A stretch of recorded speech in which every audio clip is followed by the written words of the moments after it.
Hoje eu quero conversar com você sobre um dos temas, para mim, mais complexos da nossa fé,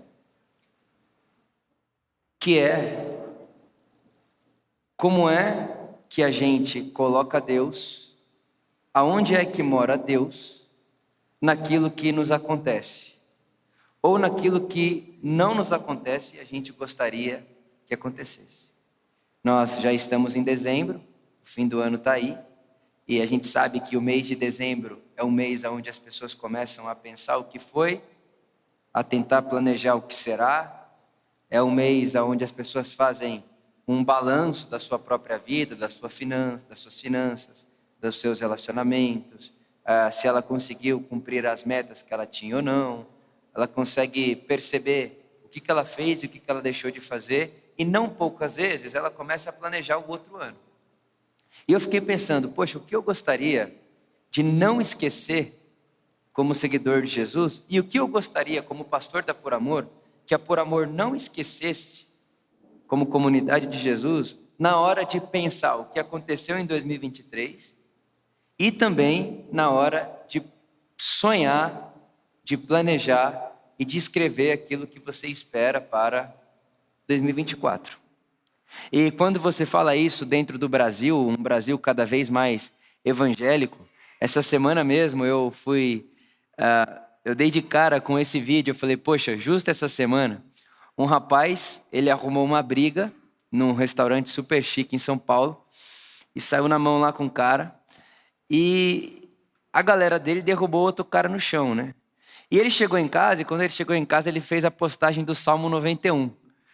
Porque ele não tomou murro nenhum. E ele chegou em casa e postou: aquele que habita no esconderijo do Altíssimo, a sombra da Onipotência diz e tal. Eu olhei aquilo e falei, não, peraí, o que está acontecendo? O que fizeram com Jesus? Essa semana também, até mandei no grupo da pastoral. Um rapaz, o perfil do Twitter dessa pessoa, está escrito: ao lado de Deus na luta. E eu entrei no perfil desse cara porque ele tinha escrito o seguinte, comentando uma outra notícia. Ele comentou o seguinte, aspas: bandido vivo é perigo, bandido preso é gasto, bandido morto, sucesso. Fecha aspas. A bio do cara, ao lado de Deus na história, tal, todo esse negócio, versículo bíblico na bio do cara. Então, quando você fala de Deus no nosso país, no nosso tempo, a gente corre muitos riscos. De estar falando, eu estou falando de uma coisa e você está ouvindo outra. De eu falo, Deus pode fazer uma coisa e você interpreta isso na sua lógica, a partir da sua leitura, de uma forma completamente diferente. E geralmente o que a grande massa tem feito com Deus é colocar Deus na causa ou no efeito daquilo que acontece com a nossa vida. Então, aquilo que aconteceu foi Deus quem fez, e aquilo que não aconteceu, ou aquilo que está demorando para acontecer, Deus tem um plano. Deus tem um projeto, Deus tem um propósito. É quase que Deus entrando naquilo que nos acontece sempre no meio da equação. Deus é o que está entre eu e aquilo que eu espero que aconteça. Ou Deus está entre aquilo que me aconteceu que eu não gostaria. Por exemplo, o irmão está de muleta, não gostaria de estar assim. Então Deus seria aquilo que está entre aquilo que me aconteceu e um propósito maior ali na frente. Então Deus sempre como um meio, ou para trazer aquilo que eu desejo da vida, na vida, ou para fazer com que aquilo que aconteceu comigo, como por exemplo um acidente que me deixou com a perna debilitada, tenha um propósito maior. Então ou é o meu sucesso, ou é a tragédia cooperando para o bem. Deus sempre vai se tornando um meio na religiosidade. Deus sempre vai se tornando um entre o Vitor e o que o Vitor deseja, ou entre a tragédia do Vitor e Deus fazendo aquilo cooperar para o bem de alguma forma. E deixar Deus entre o que sou e o que serei, ou deixar Deus entre aquilo que tenho e aquilo que quero ter, é reduzir Deus a um ídolo. É reduzir Deus a um ídolo. E a igreja evangélica tem muito disso, né? Que pensa que idolatria é ter santo em casa. E não dá para fazer isso respaldado no texto bíblico. Porque idolatria, no texto bíblico, na tradição de Israel, que é a tradição de Jesus, o nosso Senhor, idolatria, o pecado da idolatria é projetar em Deus e esperar que Deus faça, esperar que Deus seja coisas parecidas comigo. Isso é idolatria. Idolatria é chamar de Deus o que não é Deus. E eu gosto muito dessa fala, inclusive é uma fala que, se não fosse muito grande, eu tatuaria essa fala na minha testa, assim. O Abraham Heschel, um dos rabinos mais conhecidos da nossa era, ele teria dito que o ídolo é todo Deus que se preocupa com você, mas não se preocupa com o outro. Então, o que é o ídolo? O ídolo é o Deus que você ora pedindo para Deus guardar uma vaga no shopping para você. Isso é o ídolo.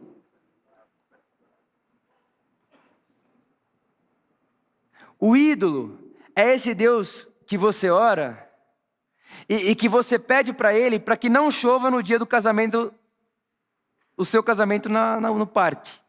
Porque se chover, vai ter que fazer embaixo da tenda. Aí esse é o ídolo. Que você diz, Deus, você podia por favor não fazer chover hoje, assim? Só que você não esquece, você esquece que tem a natureza que precisa da chuva, que tem gente orando pela chuva. E aí, o que é o ídolo? É você tratar Deus como se Ele pudesse estar preocupado com você, sem estar preocupado ao mesmo tempo com a pessoa à sua volta, com a pessoa ao seu lado. Isso é idolatria.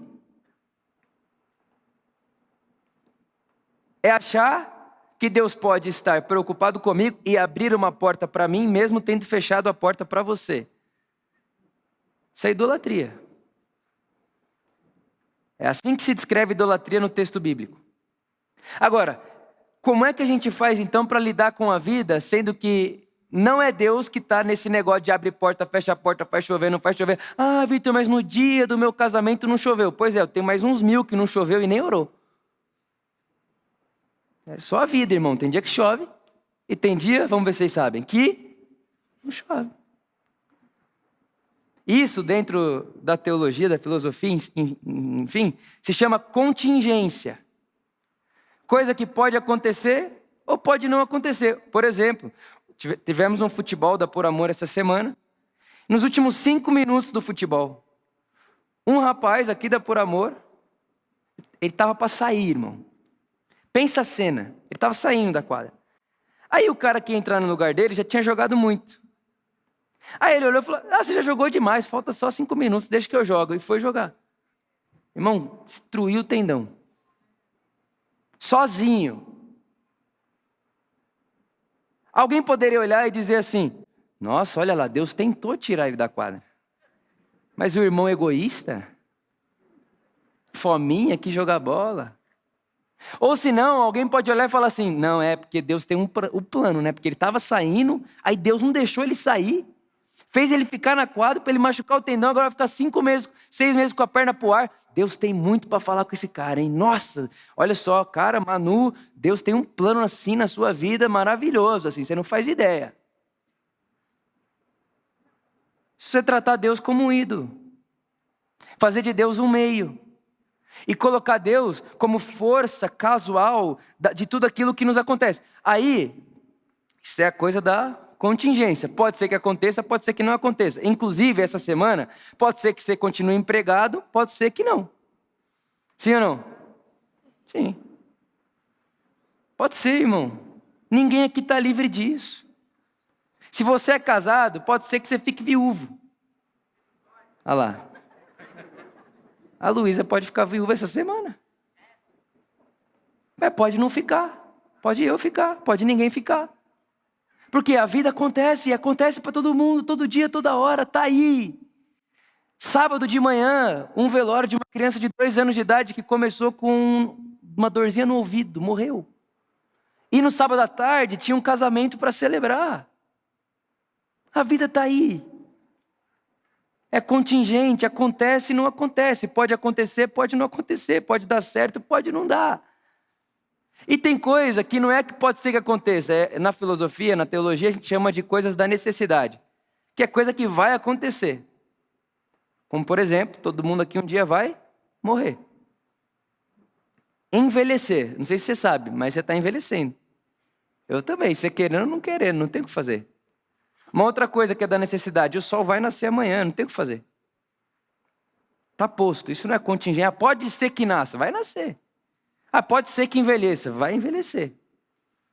E dentro desse universo de possibilidades que a vida põe para nós, e eu falo isso com muito temor e muita oração no meu coração, porque eu já fui uma pessoa que chamava o estrogonofe que eu queria comer na mesa do almoço de favor de Deus na minha vida, entendeu?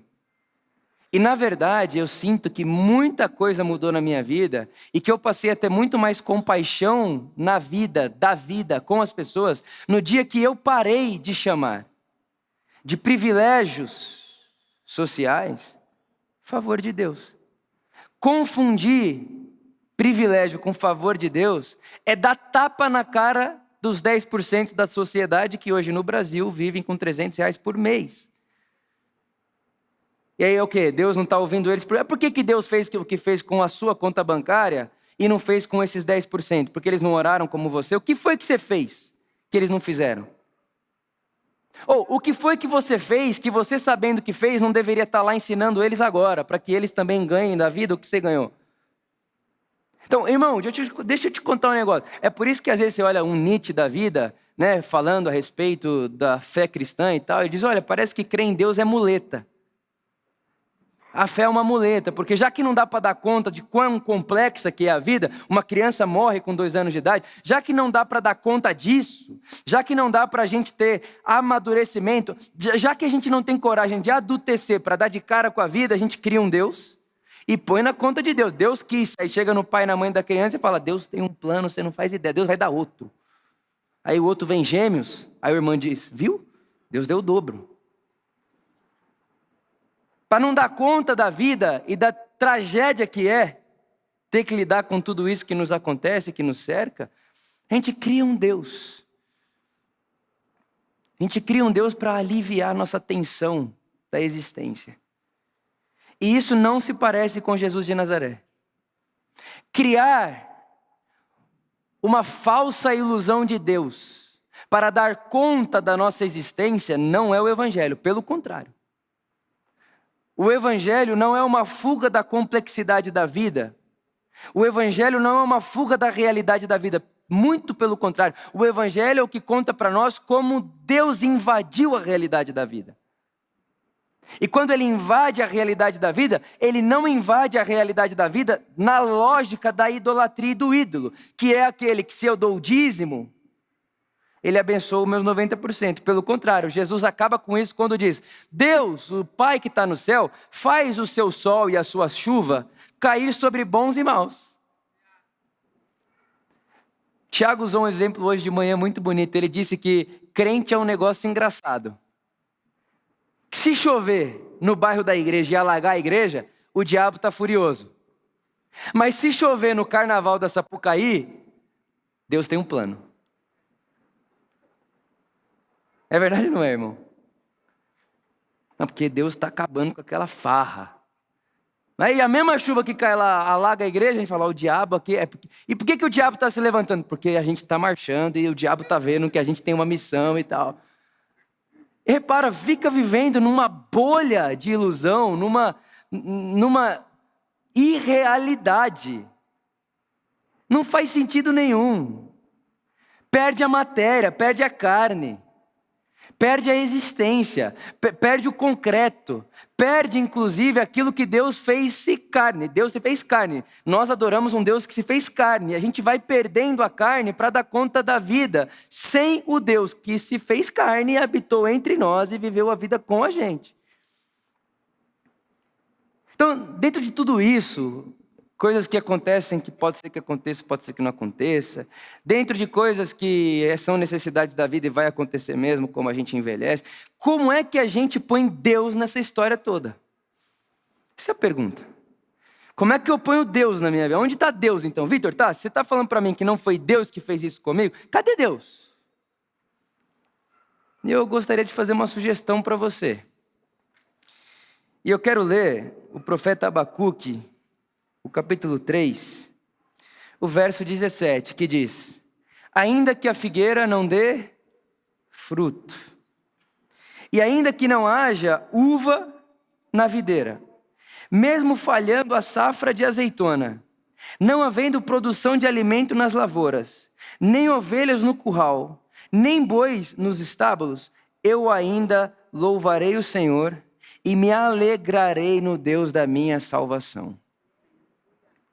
Eu gostaria de sugerir para você que o lugar de Deus na nossa vida e na complexidade que é viver a vida como seres humanos, como criaturas, é que Deus deve estar no lugar daquele que é louvado. Deus deve estar no lugar daquele que recebe o nosso louvor, independente de qualquer circunstância. Porque o que tem acontecido no nosso mundo e entre nós é que, como Deus não é o último, como Deus não é o motivo em si mesmo, mas um meio, as pessoas pegam as suas circunstâncias da vida, sejam elas boas ou ruins, e fazem com que essas circunstâncias alimentem a relação delas com Deus. Então, se está acontecendo as coisas boas que elas gostariam, então é porque ela está bem com Deus. E se não está acontecendo, ela fica chateada com Deus, ela fica ferida com Deus, ela fica frustrada com Deus. Por quê? Porque Deus é o meio, não o final. Deus é o meio. E se as coisas não estão acontecendo, por que Deus está falhando comigo? Por que Deus me abandonou? Por que Deus me deixou ao léu? E o que o profeta Abacuque está dizendo é: olha, ainda que não haja nenhum fruto, que não haja comida, que não haja ovelha, que não haja uva, que não haja nada, que não haja azeite, nada, a minha postura como criatura é estar diante do Criador e dizendo: eu louvo o Senhor. É a história daquele casal da Tish Warren, que estão de mãos dadas antes de entrar na sala do médico, e eles sabem que a notícia que eles vão receber na sala do hospital é se o filho deles tem ou não uma doença que o mataria em poucos meses. Eles estão de mãos dadas antes de entrarem na sala, e a esposa para o marido, olha para o marido e diz: a gente precisa decidir se Deus é bom antes de entrar na sala. Porque se a gente entrar na sala e receber a notícia ruim, a nossa relação com Deus... E se a gente entrar na sala, ouvir a notícia que o nosso filho está curado, e então a gente cantar que Deus é bom, Deus também é um meio. Porque se não tivesse, Deus está sempre sob júdice. Se fizer, eu adoro. Se eu fizer, Ele é bom. Se eu fizer, eu louvo. Se não fizer, aí Ele perdeu minha adoração porque não fez o que eu gostaria que eu fizesse. E aí eles de mãos dadas ali, eles começam a cantar: o Senhor é bom. E eles entram para receber a notícia. E é essa sensação que eu tenho quando leio esse texto. É o profeta dizendo: Vitor, por amor, antes de entrar em 2024, antes de entrar nessa nova semana que vem por aí, antes de ver se tem ou não tem fruto na videira, antes de ver se tem ou não tem comida no armário, antes de ver o que tem para pagar ou o que não tem para pagar, se põe na postura de quem louva a Deus. Se põe na postura de quem canta a bondade de Deus para além dos celeiros cheios.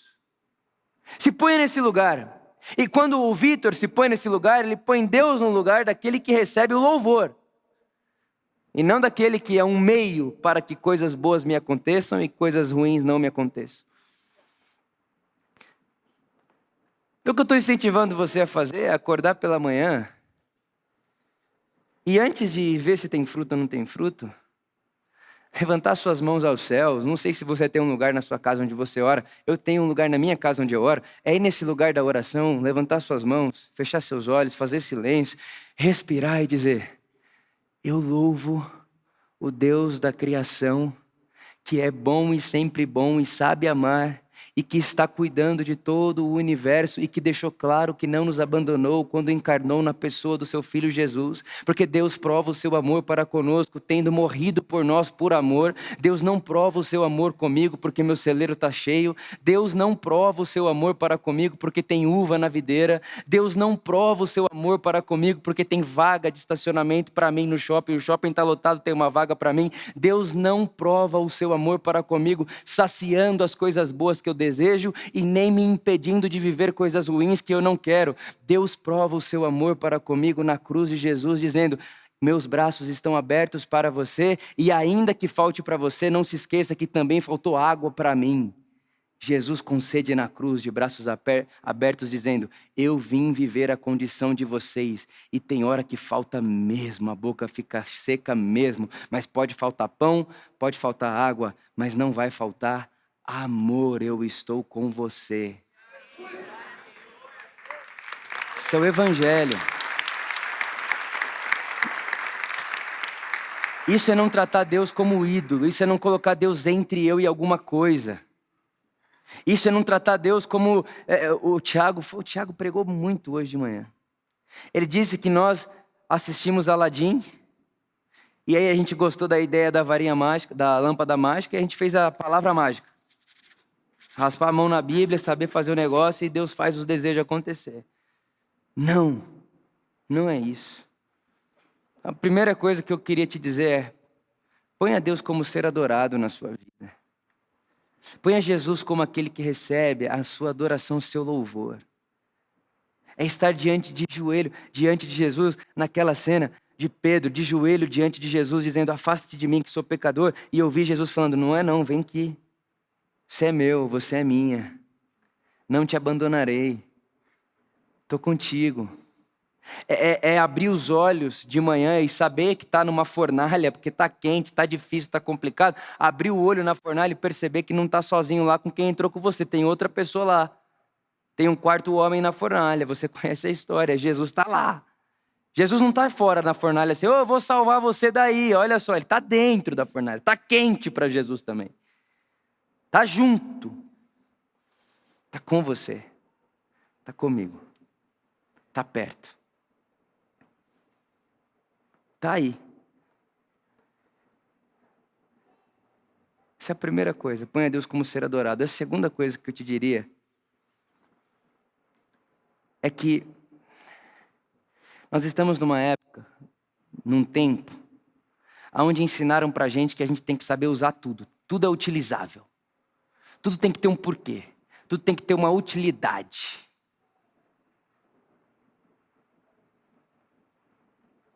Se quebrou a perna, faça ter uma utilidade. Morreu o nenê 2 meses, faça ser útil. É uma idolatria, é uma adoração ao resultado, a uma produtividade. E meu segundo conselho para você é: não faça isso com Deus. Não se relacione com Deus na lógica do utilitarismo. Deixa eu te contar um negócio. Meu irmão, minha irmã, você não é Deus de Deus. Eu lembro o dia em que um dos meus pastores, um dos mentores da minha vida, disse isso para mim.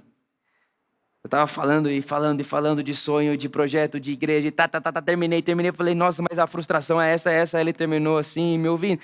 E por isso que eu sempre falo isso. Se eu pudesse, eu fecharia os olhos e me imaginaria velho. Eu queria ver essa cena. Me ver bem velho, assim. E ele é mais velho. E eu contando, ele me olhando, quieto. Eu fico tentando imaginar o que não estava passando na cabeça dele na hora. Enquanto eu falava com ele, eu pensava: nossa, ele deve estar pensando, que maravilha, tem um jovem pastor e tal.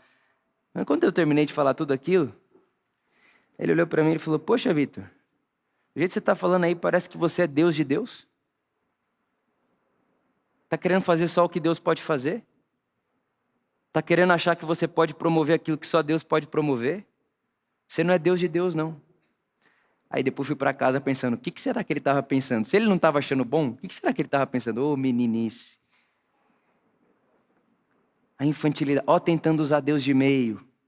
Porque, irmão, eu estou falando de Deus de meio para guardar garagem de shopping, mas dá para fazer Deus de meio de crescer a igreja. Dá para fazer Deus de meio de coisa que parece bonita, mas sem perceber que está fazendo Deus de meio. Então, se o meu primeiro conselho para você é deixar Deus no lugar de Deus, deixar Deus no lugar de quem recebe louvor, o meu segundo conselho para você é: não utilize Deus, não caia na lógica de utilizar Deus como um objeto que pode promover ou produzir a você algum tipo de benefício. Não faça isso. E a última coisa, que eu deixo para o seu coração. É uma oração ou uma afirmação que os pais da igreja fizeram lá no século 2, 3 da era cristã. Eles diziam o seguinte: ore como se tudo dependesse de Deus, mas viva como se tudo dependesse de você. Muito bonito isso. É acordar de manhã, respirar. Deus, obrigado, porque tudo depende de você. Em você tudo existe e subexiste. Tudo que foi criado em você, a partir de você, e sem você nada do que é seria. Então é verdade, Deus, que se eu posso encher o meu pulmão de ar é porque você sustenta toda a vida. Inclusive, um parênteses, você sabe que quando Deus diz a Moisés o nome dele, você sabe da história, Moisés chega lá e diz: Deus, você está me enviando, mas qual que é o seu nome?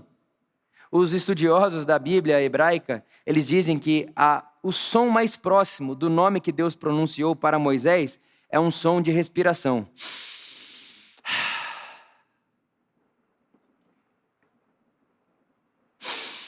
Qual é o seu nome, Deus? Eu não sei você, mas eu já ouço o texto me dizendo então que quer dizer que toda vez que qualquer pessoa respira, só respira por causa do nome de Deus que pronuncia. E aí você começa a perceber que Deus está muito mais para um sustentador da vida, que me dá o ar para respirar, que me dá a força para sair de uma tragédia, que faz com que se chore a morte de uma criança e que se sobreviva depois disso, e que se viva com outro tempero a vida, obviamente, mas que se viva, do que um meio para fazer com que coisas não aconteçam ou deixem de acontecer.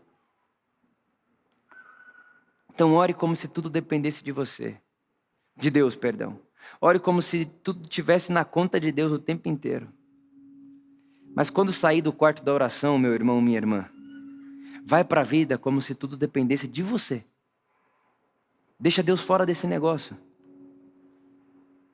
Para de achar que Deus vai ser lá no seu trabalho uma força de vantagem competitiva sua em relação ao seu adversário.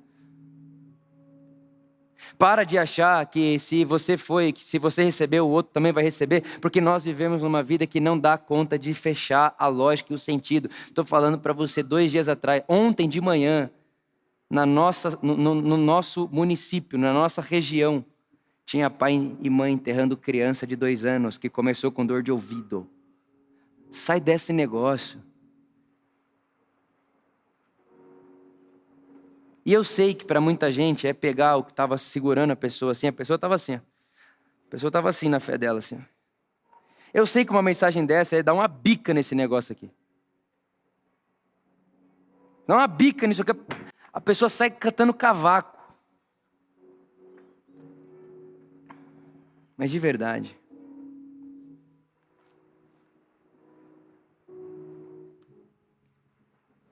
Que tipo de outro Deus faria sentido, sem ser ídolo, sem se preocupar com um e não se preocupar com o outro, sem ouvir a oração de um e não ouvir a oração de outro? Que tipo de outro Deus faria sentido?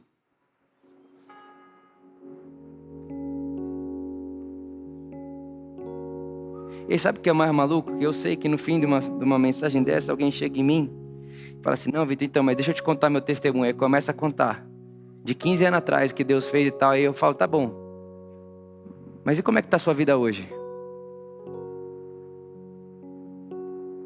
Mas por que você está desempregado então? Mas por que você está com essa dor no joelho então? Não, mas por que você está com uma crise na sua relação conjugal então? Por quê? Meu irmão, minha irmã, a vida acontece na contingência. E Deus está aí com você. Se entrar no fornalha, Ele está aí com você. Porque o Senhor é meu pastor e Ele não me faltará. Deitar-me faz em verdes pastos, guia-me mansamente às águas tranquilas, refrigera minha alma. E ainda que eu ande pelo vale da sombra da morte, não temerei mal algum, porque Tu estás comigo, irmão. Eu insisto, Jesus não é um quarto homem na fornalha de fora da fornalha. Jesus não é uma outra pessoa de fora do vale. Jesus não está fora. Jesus está dentro. Estou na fornalha, estou no vale. E porque eu estou com você, não tenha medo, porque ainda que morra,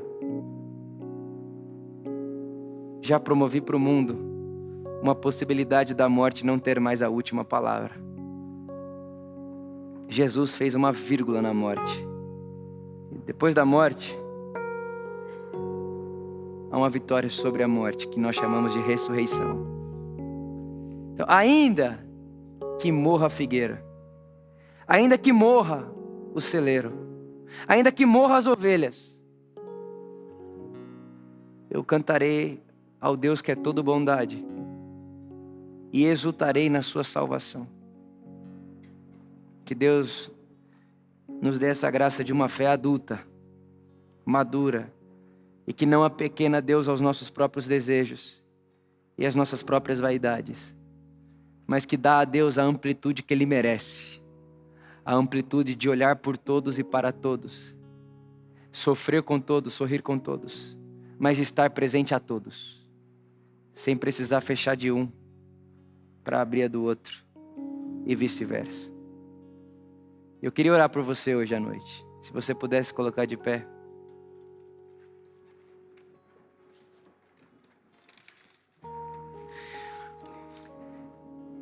Eu queria orar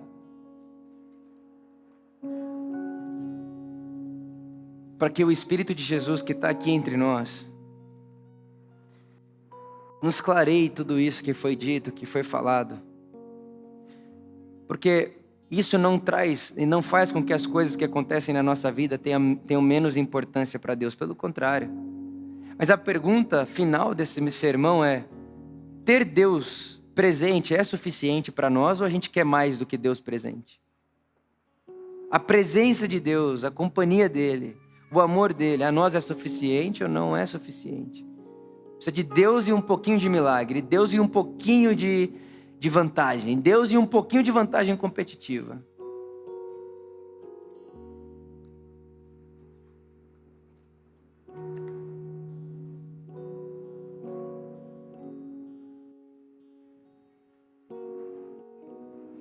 Esses dias me perguntaram: tá bom, Vitor, mas o que é que eu sei? O que eu sei? Como é que eu faço para agradecer a Deus então? Se isso não foi Deus que me deu, eu vou agradecer a Deus? Sim, você vai agradecer a Deus porque você só está tendo o que tem porque você respira.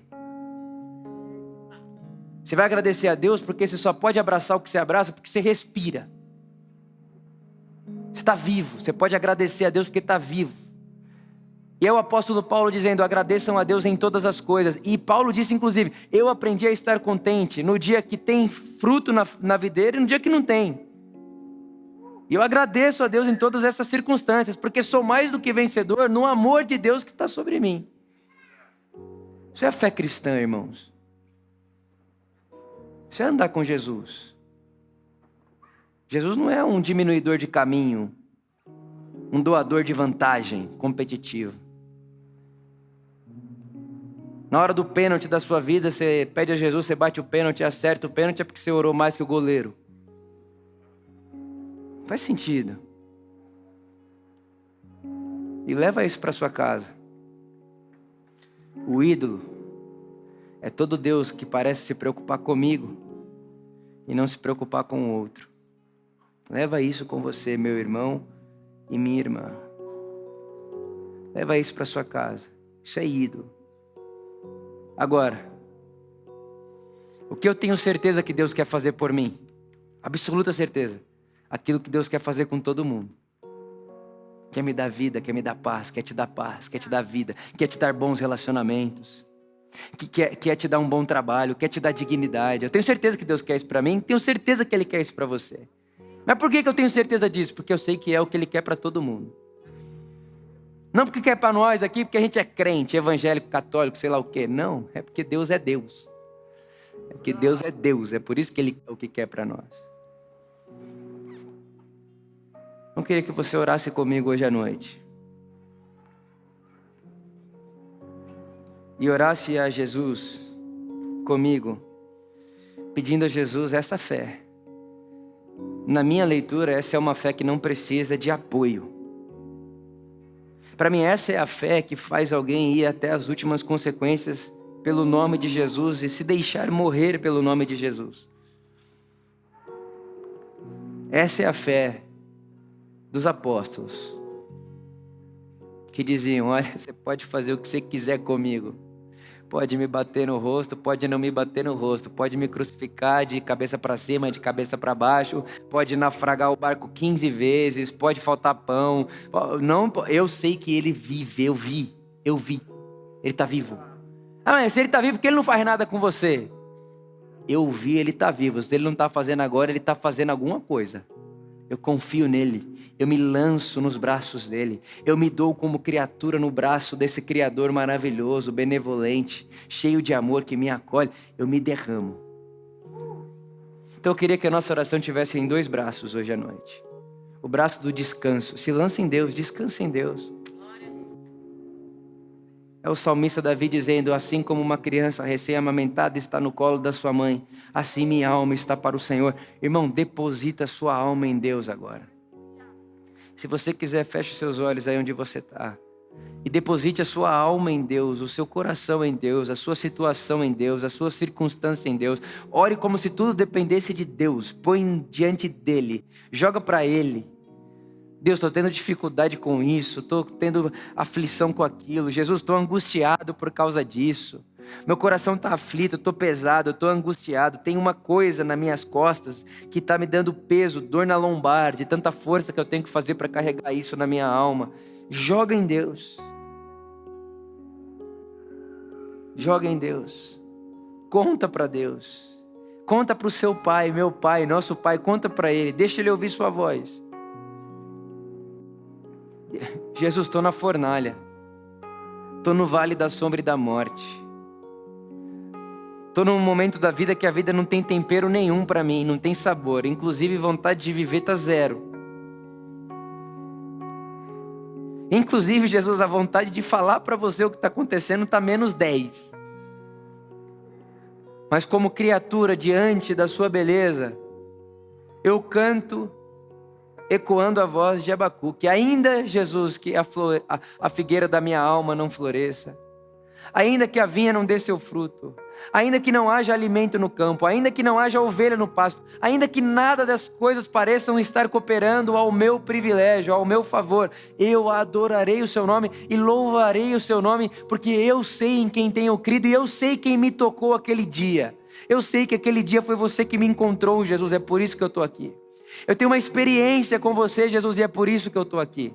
Eu já te ouvi falar comigo, você já falou meu nome, eu sei na minha alma. Você sabe de mim e é por isso que eu estou aqui. Eu deposito a minha alma em você, Jesus. E o segundo braço que eu gostaria que a gente orasse junto é: como é que você pode contar isso para Jesus sem querer utilizar ele, depois de contar o que acabou de contar, como uma varinha mágica para resolver seu problema? Penso eu, e é como tenho feito na minha vida. Quando eu termino de falar para Jesus e jogar em Jesus, é quase que jogar mesmo, um vômito. Quando eu termino esse momento, eu então começo a agradecer Jesus, porque se eu estou vomitado, Ele está também. É como faz sentido para mim, como tenho feito na minha vida pessoal. Jesus, agora eu falei tudo que eu tenho sentido, pensado. Está muito difícil, mas obrigado. Obrigado porque ainda que o meu pai ou minha mãe me abandonem. Obrigado porque ainda que os meus amigos me deixem. Obrigado porque ainda que eu me sinta sozinho, sozinha, nessa situação, nessa circunstância, o Senhor não me abandona. Obrigado porque o Senhor é meu pastor e nada nunca me faltará. E ainda que eu não esteja vendo, a minha alma está a caminho de verdes pastos e águas tranquilas. E enquanto eu me percebo, Jesus, num vale de sombra e morte, eu canto a sua presença e canto a sua bondade, porque sei que tu estás comigo, aqui e agora, nesse lugar, nessa circunstância, nessa situação. Eu sei que tu não me deixas.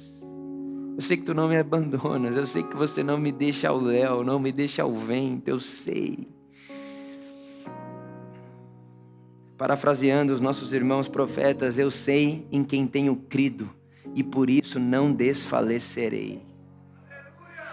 Eu sei em quem tenho crido e por isso não desfalecerei. Eu sei em quem tenho crido e por isso nem a morte, nem a vida, nem os anjos, nem principados, nem potestades, nem a falta de vinho, nem a falta de uva, nem a falta de estoque, nem a falta de ovelha. Eu sei em quem eu tenho crido e por isso nada pode me separar do seu amor, nada pode me separar do seu colo amoroso de Pai, nada pode me separar da sua presença, da sua companhia constante, contínua na minha vida.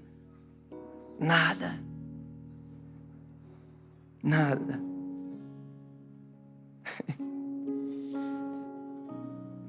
E obrigado, Jesus. Porque se ainda não conseguimos dizer que há um fato na nossa vida, já estamos desejando o dia em que você será suficiente de fato para nós. Ainda é difícil às vezes, eu sei que é, para mim também. Eu ainda fico muito frustrado com Deus. Eu ainda fico muito frustrado com muita coisa que eu acho que Deus poderia fazer e não faz. Poderia intervir e não intervém. E coisas que acontecem comigo e coisas que acontecem com as crianças de 2 anos de idade. Mas haverá um dia em que a gente vai poder dizer de boca cheia e com verdade cheia absoluta no coração: Jesus, você é suficiente mesmo. Se nessa vida ou não, não sei, mas um dia a gente olhará para Jesus e dirá: Jesus, você é suficiente e você é tudo que importa mesmo. E se você estiver com a gente, todo o resto é resto. Porque a gente se satisfaz no Senhor. E eu termino com o salmo: ó minha alma, por que está batida dentro de mim? Por que estás inquieta? Por que estás ansiosa de um lado para o outro? A alma que me habita, por que estás tão abatida? Alma, se lembre, o seu Redentor vive e não ficará sentado para sempre. Um dia ele se levantará. Não viva abatido, ó minha alma. Regozije-se no Senhor, o Deus da sua salvação. Espírito Santo, põe em nós esse desejo e essa boca cheia de louvor a dar a Deus louvor. E também põe em nós, Espírito Santo, esse desejo, essa convicção de dar a Deus as nossas angústias, mas ir viver a vida com coragem, sem querer ficar te utilizando como meio para fins que a gente considera ser justos para nós. Jesus, nós não queremos te usar na nossa relação. Nós não queremos fazer de você um meio para. Você é o fim em si mesmo. E o que nós queremos é correr para os seus braços e ter o fim da nossa caminhada aos seus braços. Que estar aos seus braços é o que nos importa. Oramos, te agradecendo, hoje e sempre. Amém. Amém.